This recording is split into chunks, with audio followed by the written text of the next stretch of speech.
নিশ্চয় ৰক্ষা কৰিব। এতিয়া আমি অনুৰোধ জনাইছো লুৰিণজ্যোতি গগৈ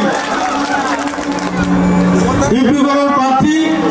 ইতিমধ্যে তেখেতে জিকিব বুলি বিভিন্ন সংবাদ মাধ্যমত ওলাইছে।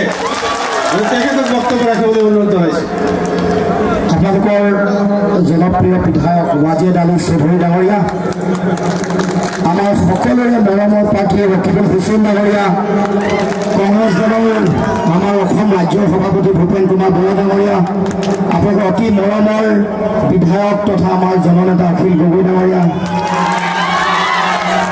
উপস্থিত আমাৰ অতি শ্ৰদ্ধাৰ মোৰ পিতৃতুল্য জ্যেষ্ঠ ব্যক্তিসকল, আমাৰ সন্মানৰ আই মাতৃ মছজিদৰ ইমাম চাহাব, উপস্থিত যুৱ বন্ধুসকল, ইয়াত উপস্থিত থকা বিভিন্ন দল সংগঠন, আমাৰ বিৰোধী ঐক্য মঞ্চৰ প্ৰতিটো ৰাজনৈতিক দল, কংগ্ৰেছ, ৰাইজৰ দল, জাতীয় পৰিষদৰ সন্মানীয় নেতাসকল উপস্থিত, এই সমষ্টিৰ ৰাইজ, মই সকলোকে শ্ৰদ্ধা জনাইছোঁ।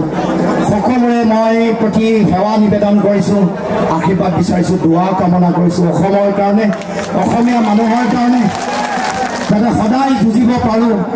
অসমৰ মাটিত যাতে সাম্প্ৰদায়িকতাৰ বিষবাস্প হিমন্ত বিশ্ব শৰ্মাৰ দৰে মানুহে যাতে বিয়পাই দিব নোৱাৰে, সেই সংকীৰ্ণ ৰাজনীতিৰ বিৰুদ্ধে যাতে সদায় মই যুঁজি থাকিব পাৰোঁ, তাৰ কাৰণে সকলোৰে পৰা আশীৰ্বাদ বিচাৰিছোঁ।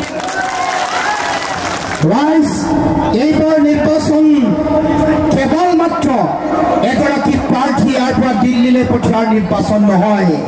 এই নিৰ্বাচন সাম্প্ৰদায়িকতা অৱসান কৰাৰ নিৰ্বাচন।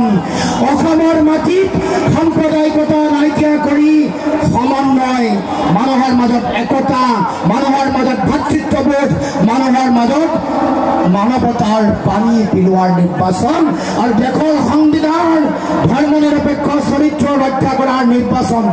সেইকাৰণে ৰাইজক আহ্বান জনাইছোঁ যে আমি একেলগে দুটা সাম্প্ৰদায়িক শক্তিৰ লগত যুঁজিছোঁ, এটা বিজেপি আৰু আনটো আমাৰ জনাব চাহাবৰ AIDFৰ তলা চাবি।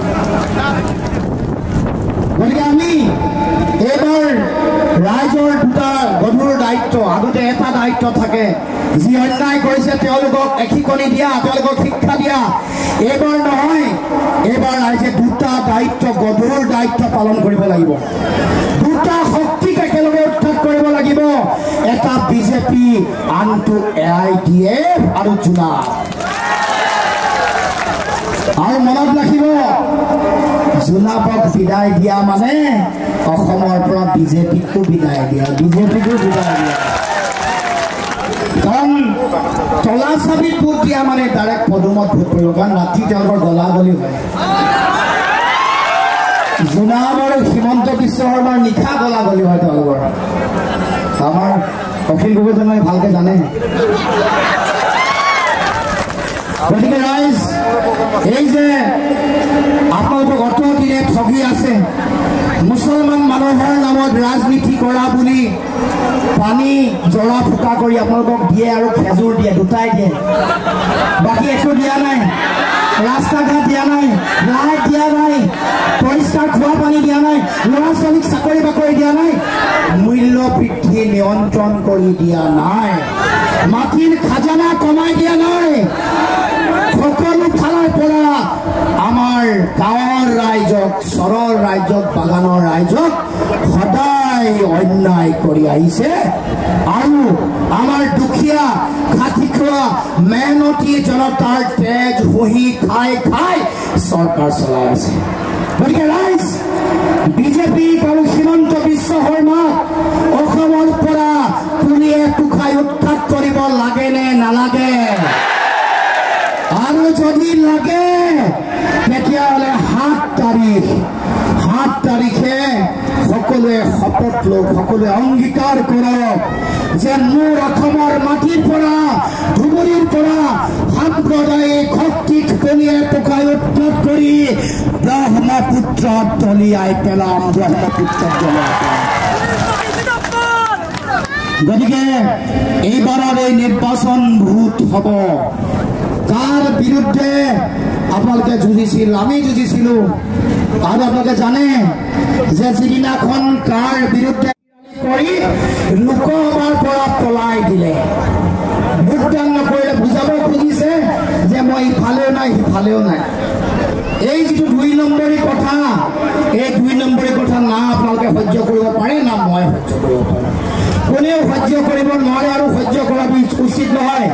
গতিকে ৰাইজ আপোনালোকক আহ্বান জনাইছোঁ, এইবাৰ নিৰ্বাচনত ভোট দিবলৈ যাওঁতে বিজেপিয়ে অসমত কৰা অন্যায়, গা জাপি দিয়া, 5 গৰাকী মানুহক গুলীয়াই হত্যা কৰা, শ্বহীদ বৰণ কৰা, আমাৰ ভোটদান কৰিব লাগিব। দেশৰ সংবিধানৰ যিটো ধৰ্ম নিৰপেক্ষ চৰিত্ৰ তাক ৰক্ষা কৰিবৰ কাৰণে, দেশৰ গণতন্ত্ৰ ৰক্ষা কৰিবৰ কাৰণে আৰু অসমৰ মাটিত শংকৰ ৰাজানৰ যি মহান আদৰ্শ, সকলোৱে সমন্বয় আদৰ্শ, সেই আদৰ্শ গঢ়িবৰ কাৰণে এইবাৰ ৰাইজে 7 তাৰিখে ভোটদান কৰিব লাগিব। গতিকে ৰাইজ সকলোৱে 7 তাৰিখে সকলোৱে হাতৰ চিনত যদি আমি সকলো ৰাইজে ইয়াৰ আমাৰ ৰকিবুল হুছেইনক বিপুল বিপদত জয়লাভ কৰিম বুলি শপত লৈছে, সকলোৱে ভোটৰ হাত ডাঙৰ 7 তাৰিখে হাতৰ চিনত ভোট দি ৰকিবুল হুছেইনক বিপুল বিপদত জিকাই দিল্লীলৈ পঠিয়াই মানি দিয়াই আমি যাব লাগিব। আমি আৰু এখন সভালৈ যাব লাগিব। গতিকে দীঘলীয়া কথা নকওঁ, আমাৰ দীঘলীয়াকৈ আপোনালোকৰ মৰমৰ নেতা অখিল গগৈ 1 ঘণ্টা ভাষণ আপোনালোকৰ ৰাখিব, দায়িত্ব দি থৈ গৈছোঁ আমি। গতিকে আপোনালোকক সকলোৰে পৰা বিদায় লৈছোঁ, আশীৰ্বাদ কৰিব, দোৱা কৰিব। বিৰোধীৰ সকলো ধৰণৰ সকলো আমাৰ মনৰ কথা কি কৰিব খুজিছোঁ, আমাৰ পৰিকল্পনা কি, ৰকিবুল হুছেইনক কিয় ভোট দিব লাগে, বিজেপিক ইয়াৰ পৰা কিয় উফৰাই পেলাব লাগিব, সকলো কথা অখিল গগৈ থাকে আপোনালোকক পুংখানুপুংখভাৱে ক'ব। আশীৰ্বাদ কৰিব, দোৱা কৰিব। ধন্যবাদ।